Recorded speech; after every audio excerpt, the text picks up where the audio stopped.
বন্ধুরা এই দুইটা বাচ্চা তো মা বাপ কেউ নেই, আজকে তো খুশির একজন দত্তক নিতে আসবে। এই কথা তো রিয়ার একদমই পছন্দ হয়নি, তাই তো সে মিনিকে ডেকে নিয়ে একটা শুনশান জায়গায় নিয়ে যায়। ওর ভিতরে যাও অনেক সোনার জিনিস আছে। কি বলতেছো, কোথায় সোনার আর? আমি দেখবো।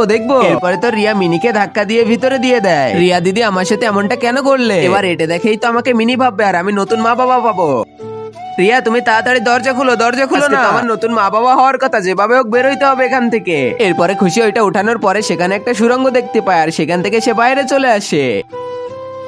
আমাদের যে ছবি দেখানো হয়েছিল ওই মেয়েটার সাথে এটা তো কোনো মিল নেই। আমার তো একটু শরীর খারাপ ছিল তাই আমার চেহারা বদলে গেছে। মাম্মা তুমি কি আমাকে বাড়িতে নিয়ে যাবে না? আরে এমনটা কিছুই না, চলো আমি তো তোমাকে আমাদের বাড়িতে নিয়ে যাচ্ছি। খুশিকে ভেবে তো তারা অন্য মেয়েকে বাড়িতে নিয়ে যায়। আরে দাঁড়াও তোমরা দাঁড়াও, ওটা তো খুশি না।